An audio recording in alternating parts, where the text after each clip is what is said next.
This is the Roundtable Talk podcast, brought to you in part by Rayford Guns, the Holt County edition of the North State Journal, the Libra Initiative of North Carolina, and our flagship station, WCLN Christian 105.7. And now here are your hosts, Ruben Castellon and Chris Holland. All right, welcome back. We had some gremlins in the pipes a while ago, so we had to fix that up. But we're in episode 146. I'm Ruben Castellon. 146? I thought 167.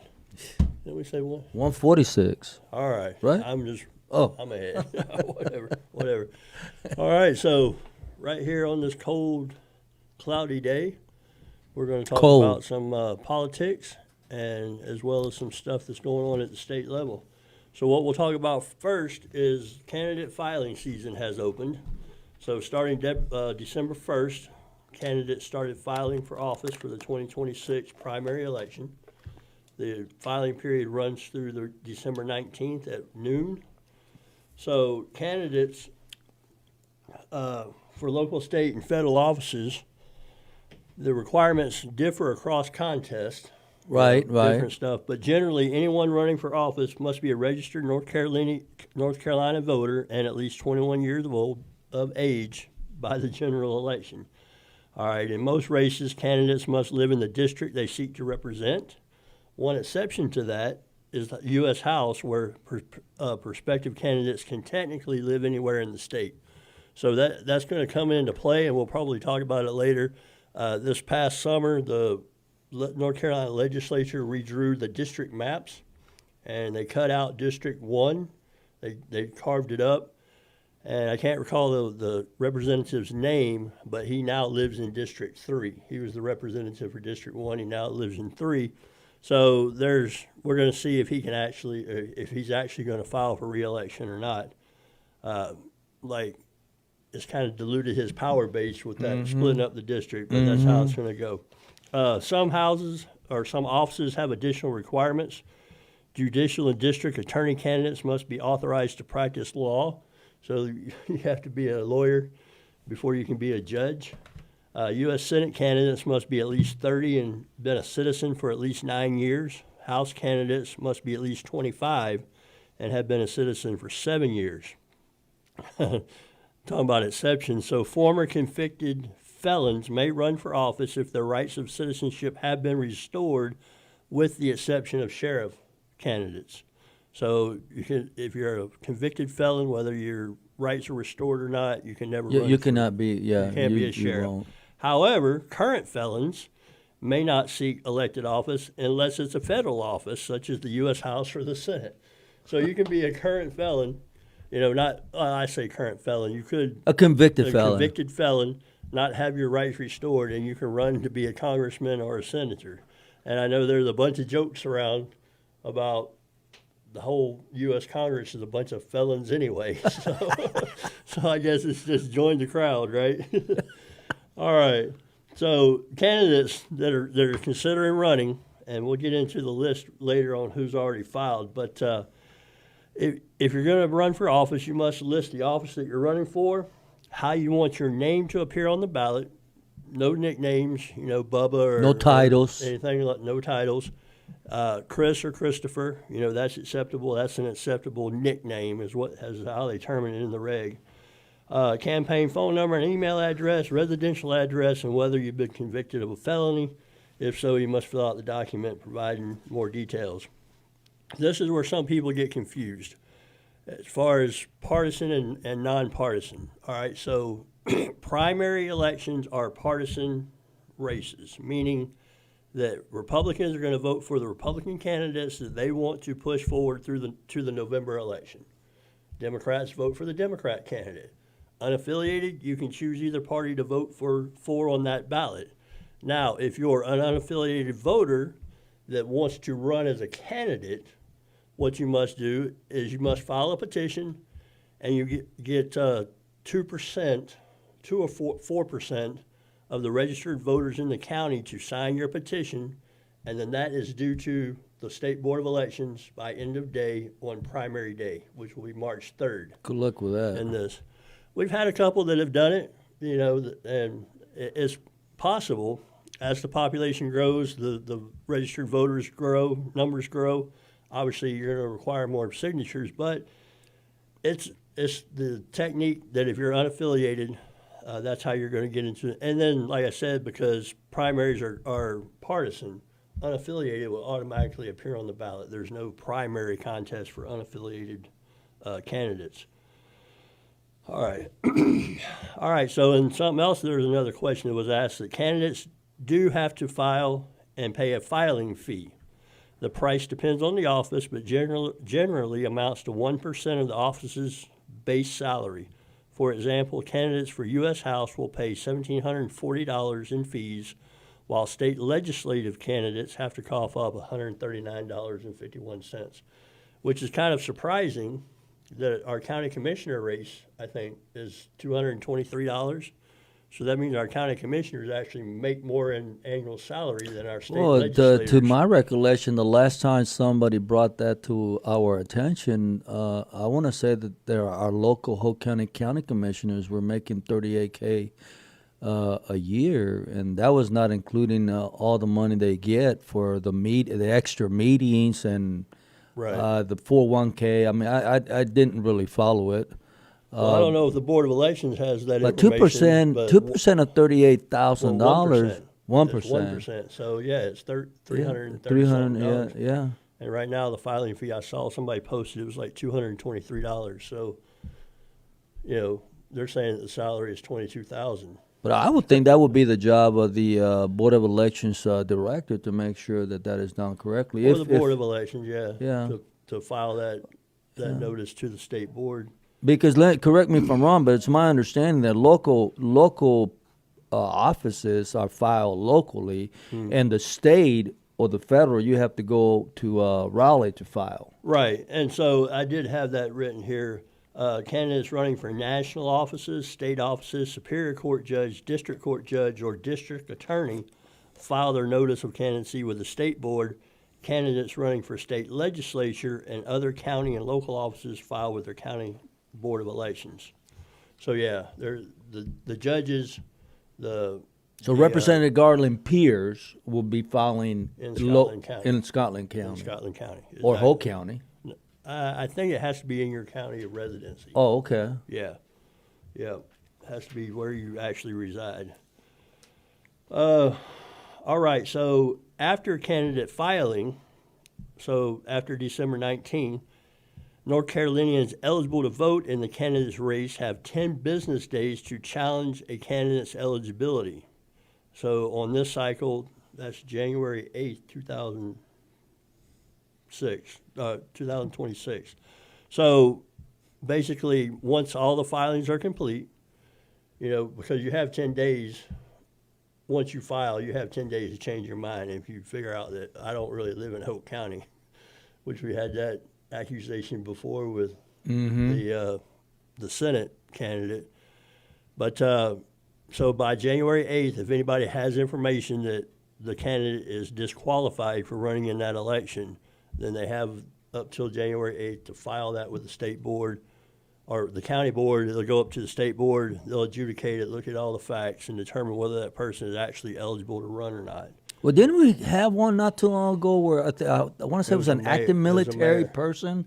Oh, that filed. That was in 2020. Filed for a position. I forget what position it was, but it was challenged by obviously probably a county commissioner. Yeah. And then the individual was disqualified because you cannot be on active duty. Well, there's two different things. So the county commissioner was back in 2020. It was a active duty military member. And for those that don't know, you can't run for office if you're active duty. If you're active duty. Well, anyway, his retirement date was after the election. He thought he'd have enough time to be retired and then be on the ballot. Well, it was protested. Challenged. There was going to be a hearing. He failed to show up to the hearing. So that's an automatic right there. It wasn't. It was not. No, our Democrat at the time, local board of elections said, well, he's not here to defend himself, so he'll be there. And that actually that caused a primary in the Republican election in 2020 because there was 4 candidates. And did he show up for any debates? Nope, he didn't do anything. So I don't know. Yeah, he's since moved on to Cumberland County, and he's over there doing his thing over there. But and then the second instance was the mayor, or the mayoral candidate in Rayford, Okay. and coming to find out, he had claimed his parsonage, which he called a parsonage, but it was like a shed or something on the church property. He had claimed that as his home address, and he was actually taken off of the ballot. So he was disqualified for the race after it was all said and done. So yeah, I mean, there's people out there that try to buck the system. Or maybe they're not well informed too. Well, you sign an affidavit that you live where you say you live. Well, I'm talking about the other one where the military, the active military, yeah. you know, miscalculation. That to me, that's ignorance. I called that guy, and I don't know what his whole deal was, but I will say this: he was probably uninformed. Yeah, well, me personally, I don't mind primaries. You know, it gets the candidate out before the public. You start hearing the message early. You start hearing their ideas and their platform early, and then you know it enables to draw that support. You know, a whole lot earlier than some of these candidates that file and then wait till September to start. You know, actually actively campaigning. So that's the two cases, the recent cases here that I'm aware of in Hope County. So that's the protest. By mid-January, counties must publish the election notice in the paper. Absentee voting begins January 12th. So, I mean, it's right around the corner. Yeah. We're going to have absentee ballot. Yeah. February 6th is the voter registration deadline for the primary. So if you want to vote in March, the March primary, you have to be registered in the county by February 6th. The last day to challenge the eligibility of specific voters will be February 12th through the 28th. So if I knew you lived in Cumberland County and you say, hey, look at my new, Hope County registration, I could go to the board and say, yeah, he lives at Cumberland County. And then those protests are due between 12 and 28 February. Each of the North Carolina 120 state House and 50 state Senate seats are up for grab. So how many? All of them. There's 120 House seats and 50 Senate seats. So technically, feasibly, the entire legislature could flip over. It won't. It won't. But if all challengers lost I think the ones that already declare that they're retiring, which is a handful, both Democrat and Republicans. So you're talking? Well, I'm talking about this in North Carolina specific. You're talking about the Congress. Yeah, right? yeah. You know, a lot of those people, some of them are retiring because of the redrawn district maps. Yeah. And they know that they can't win, Yeah. so they're just going to get out of the race. And some of them are just, I don't know, they're not on board. Yeah. You know, with the direction the country's going, which is fine. You know, that's your idea. You're a representative, and if you don't feel that you can adequately represent, you're not influencing the path. And I mean, what else? The point of being there. You know, and it was a misunderstanding on my side. Like when I ran, back in, I don't even remember when we ran. When did we run? 2020. Yeah, 2020. That's when I got elected. Was it? Was it 2020? Yeah. No, 22. 2020. Yeah, 22. It's been so 22. long. Be up in 2022 is when we ran, and luckily I was able to collaborate with at least two of my colleagues, and we were able to make a few changes. But at any level of office, at the end, what people don't understand is that you can make all these pledges and all these promises to the people that vote you into office, but at the end of the day, you're only one vote.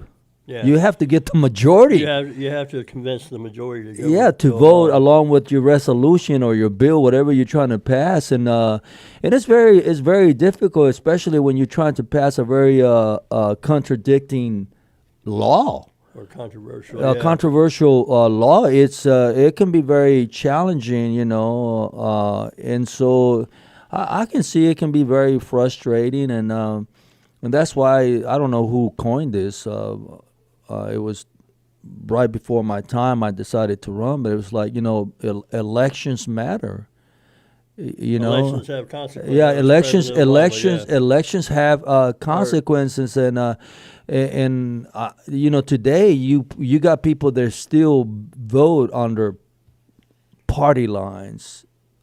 Some people vote based on the color of the person's skin, and their that I name. think that to me that's the most dangerous one, because you don't know what you're voting for until after. It reminds me of Nancy Pelosi when she said we got to pass the Obamacare so we know what's in it. Got to pass it so you can read it. Yeah. And if you're not an informed voter and you vote somebody into office, and then you're like, man, I didn't sign up for this. Well, but you voted for the individual. Right. Right. You know, so. And there are cases where people change. You know, like you said, you've got to work towards a majority to implement whatever your idea is. Mm-hmm. So, you know, you got this give and take. And then some voters are like, well, you didn't say you were going to do that. But they don't look at the big picture and the long game to say, well, I had to vote for this, which wasn't that bad, in order to gain support for what I wanted. So, you know, a lot of people, politics are a blood sport, you know. And they are, and unfortunately, the bad thing about this is that you know, a lot of people don't look at the bigger picture, and the bigger picture is to maintain America the way it is, or completely transform. I'll never forget when Barack Obama said, "Together we will transform America," and going back in time now, he did. He was the most radical president we've had in my lifetime, to where Since FDR. yeah, and I'm not saying this in a positive way, because that's when defund the police movement came in. He was the one that changed the idea about, well, you know, I think that same couple can get married because my daughter convinced me. You know, and he was very radical, you know, and A lot of the policies that came out during that time were very divisive. yes, they were very you know, even when remember when Michael Brown was killed by Officer Wilson or Wilson in Missouri. His DOJ didn't even publicize the final FBI report clearing Officer Wilson, because didn't fit the narrative. Didn't fit the You know, and it's you know, elections have consequences, you know, and it is very unfortunate that, you know, Ronald Reagan used to say that we're only a generation away from losing our republic. We're no longer there. We are only an election away now, because look at how much damage people that are involved, people that actually work. I'm not talking about the people that live off the system. Those people that live off the system at my taxpayer money, at our taxpayer money, those people are always going to vote with the ones that say free, free, free, free. But unfortunately, nothing is ever free. It comes from the hardworking person. And so, you know, right now they're trying to tax the billionaires to death. When they ran out of taxing the billionaires, they're going to tax the millionaires. When they run out of the money, they're going to tax the middle, the rich. And then when they run out of that money, they're gonna tax to death the middle. I'm in the middle. We in the middle. And so when they run out of us, what's gonna happen next? Then we're full blown communists. You know, there's people like Pocahontas. What's her name? Elizabeth Warren. Elizabeth Warren. She's the most radical when it comes to take the money away. I don't know. Bernie Sanders is well, up there too. he ranks out there. And you see this all the time. So back, you know, Bernie Sanders, Elizabeth Warren, they're along with AOC. Pelosi. You know, they've been there forever, right? So Bernie Sanders in particular, you know, he didn't used to be worth $1 million. So it was always tax the millionaires, the millionaires. Yeah. Well, he's a millionaire now. You know, And he never had a job in his life. Never had anything outside the public sector. But so now that he's a millionaire, it's tax the billionaires. Tax the billionaires. Of course. People just don't realize that, you know, that's the way social society is. Social systems are. The politicians, the leadership, is the ones that benefit. just like Crockett out of Texas. I just read today that she has a lien on her apartment in Dallas, Texas, because she hasn't paid HOA fees or whatever it was. But then they also did a report where she spent tens of thousands of dollars in hotel stays, security, Of course. detailed after, defund the police and all of that kind of stuff. And that's what people, how can you sit there and say defund the police or, live frugally, give me all your money, rich people must pay, but then live that lifestyle? I don't spend $50,000 in a year in hotel stays, just can't afford it. She can't either. Yeah. Coming to find out, a lot of it was her campaign money, which they're going to investigate that and probably find out that she legally diverted campaign funds. But it's just that rhetoric, right? All the rich people this, the rich people that. Well, the rich people, the top 1%, pay about 27% of the total income tax, federal income taxes in the country. The top 50% pay like 97%. So, it just gets old. Everybody's talking about their fair share. I'm all for it. Let's do a flat tax. Everybody across the board pay 10%, 12%, whatever the number I'm is. going to tell you something. And Obama did this, okay? I'll never forget this. How can you receive a tax return when you did not pay taxes? In other words, you didn't have a job, okay? And there are people today, and he's the one that created this, of course, the administration. He's the one that created this to where if you've never worked in your life, you work, you live off of the system. You file taxes, and you will get more money back than I can ever get back. And this is the problem where the government replaces people that work for a living. And it's sadly enough that a lot of Americans say that we don't want socialism, but I had some terrible bad news. We already have socialism in America. It started with our Social Security system. Right. They have raped that program, and now they're talking about my children. If they make it to retirement age, they might not be able to file Social Security. Yeah, there'll be something there. It's one of those things, just like health care and everything else. They're going to find a replacement for it, whether it's more taxes, whether you got to Well, work. of course, it's going to be more taxes. Yeah, more taxes. You got to work until you're 100 before you can qualify. Whatever the criteria they're going to change to make it work. But yeah, the promise of Social Security in the beginning was, and it was only a temporary thing. And it was for poor people. Yes. It was supposed to be, hey, pay us a percentage of your income, and we'll put it aside, let it grow in the market.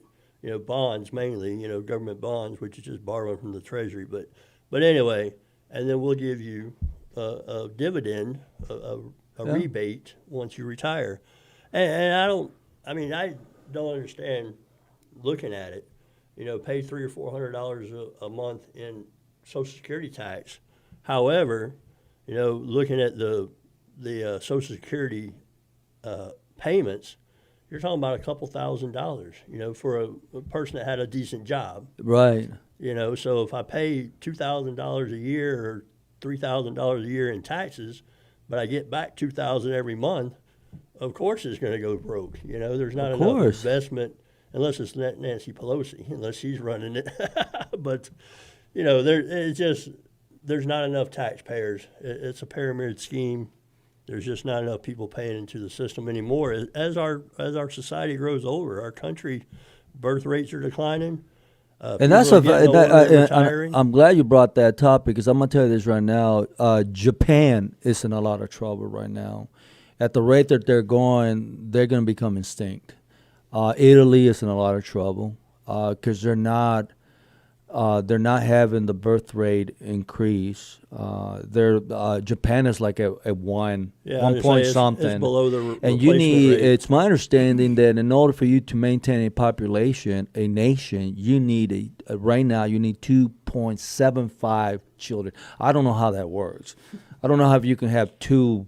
I never understood how you can have 2.5 children. Right. It's either 2, 3, 4, 5 children. And so America is also falling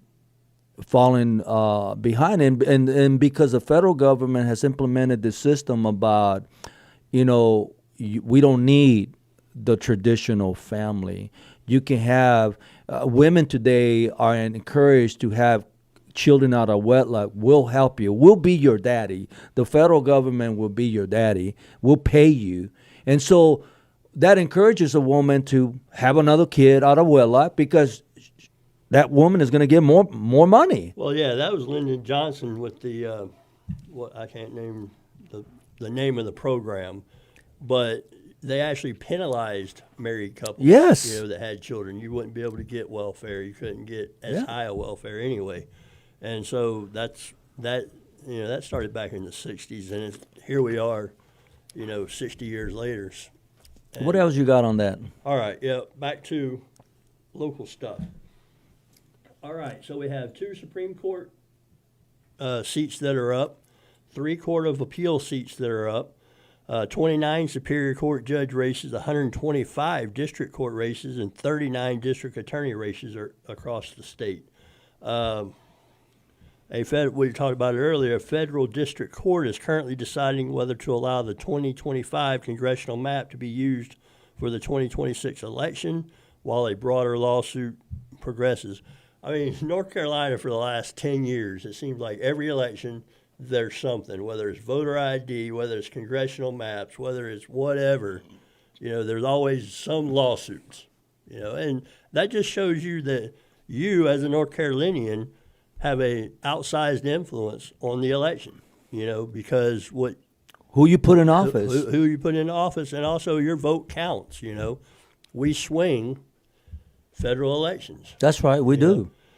So anyway, the federal court's doing that. The panel of judges appeared skeptical. Now remember, this is federal district court. These are appointed judges. They're not elected. There's a lot of heartburn in North Carolina because we elect our judges so on a partisan basis. So it's like, oh, well, if it's a Republican judge, you're going to vote this way or whatever. These are federal judges, so it's supposed to be independent of any state influence.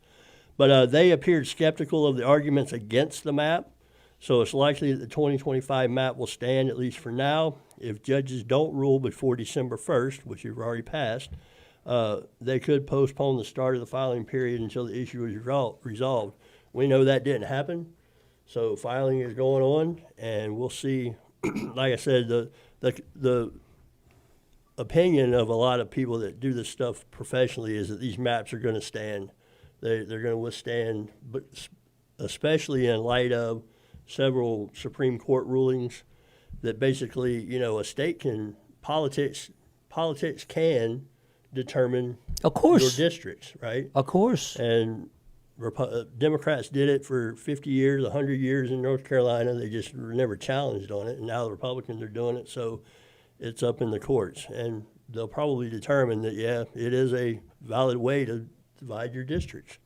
All right, so let's talk about our candidates real quick. These are particular to Hoke County.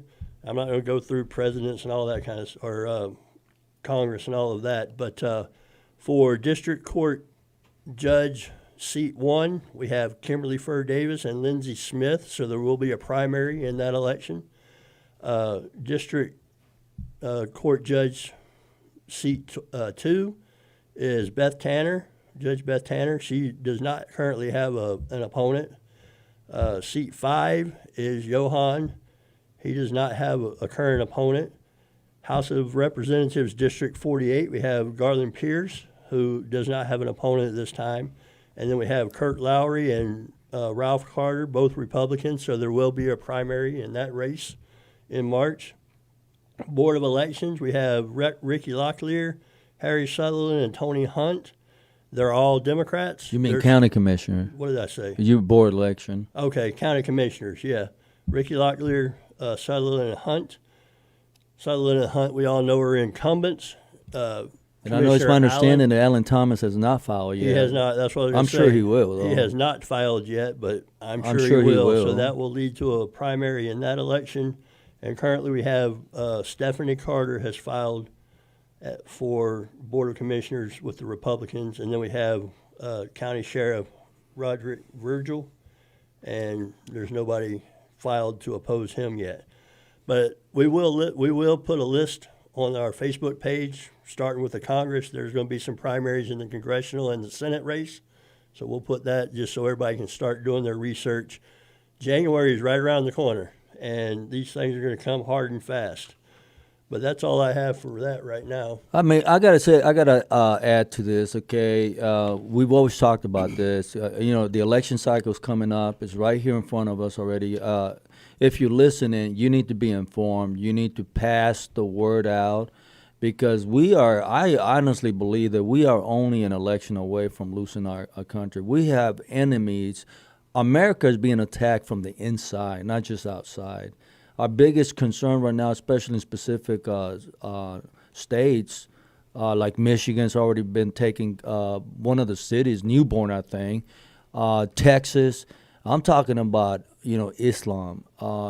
It's if you don't wake up, and we already have several political positions that are have been taken over by Muslims. And I don't have nothing against Muslims. I have everything against Islam, because those that follow the word of the prophet of Islam, that is a religion, a false religion of conquering. That's what they do, and so we can always bring this topic. That's a very it concerns me tremendously that we have, especially, and I hate to say this, but I don't, especially the white liberal woman. She is destroying. She is the reason why we have so many problems right now. And I'm not talking about the white liberal woman. We're not talking about, because conservative women, you know who you can spot a conservative woman a mile away, the same you do a liberal woman. And so America's in a lot of trouble, and I'm really surprised that people are not involved. When we ran, we have 4,500 Republicans that did not vote in that election cycle. Imagine that was only one county. We have 100 counties in the state, and we have 50 states in our union. And if you multiply that by all the counties we have a lot of people that are not engaged because they think that it's not going to affect them, but it's going to affect you. I agree. Anyways, I'm Ruben Castellon. Thank you very much for watching us. Let's do some events real quick. So this Saturday, Hometown Christmas, downtown Rayford, from 4 to 8 p.m. They're going to have Santa Claus, vendors, and food trucks. December 18th, put it on your calendar, is Hope Republican Party Christmas Social, 7 to 9 out at PK's. We're going to put out a flyer on that. December 19th is Rockfish Community's Old Time Christmas Celebration, 4:30 to 8:30 at Brownie's Flea Market. There'll be Santa Claus, children's ornament decorating, hot chocolate bar, and vendors. Pick up your last-minute stocking stuffers. And then real quick, you might have noticed that we're wearing these hats. So we're moving into the celebration of the 250th year of the founding of our nation on July 4th, 2026. So what we're going to do here is we're going to, at the close of each show, give kind of a little vignette of things that were occurring in our country in the lead up to the Declaration. And so today I want to just share with you what's called the Noble Train of Artillery. It was led by Colonel Henry Knox, and it began its journey on December 6, 1775. The expedition was a critical logistical effort to transport 60 tons of captured artillery. You got to remember, these Minutemen and these militias, they were poor, and they just came to the fight with what they had. So Fort Ticonderoga up in Canada had been conquered, and they were bringing all their artillery down here for the militia. They were moving it to Boston, Massachusetts. His team faced numerous challenges, including harsh winter weather, difficult terrain, and the need to cross frozen rivers and lakes. Despite these obstacles, the expedition successfully delivered the artillery, which was emplaced on Dorchester Heights, leading to the British evacuation of Boston. There was a lot of town centers in America at that time that were very important: New York, Boston, Philadelphia. So this was an effort that unseated the British control over Boston. This event is celebrated as a significant victory for the American forces and a testament to Knox's determination and ingenuity. All right. Yeah. All right. So I'm Chris Holland. Ruben Caslon. See you next time. Getting to the facts across the state, around the world, and at home in Rayford, North Carolina. The Roundtable Talk Podcast. Brought to you in part by Rayford Guns, the Hope County edition of the North State Journal, the Libra Initiative of North Carolina, and our flagship station, WCLN Christian 105.7. Be sure to like, share, and leave a review wherever you listen to podcasts. The Roundtable Talk Podcast.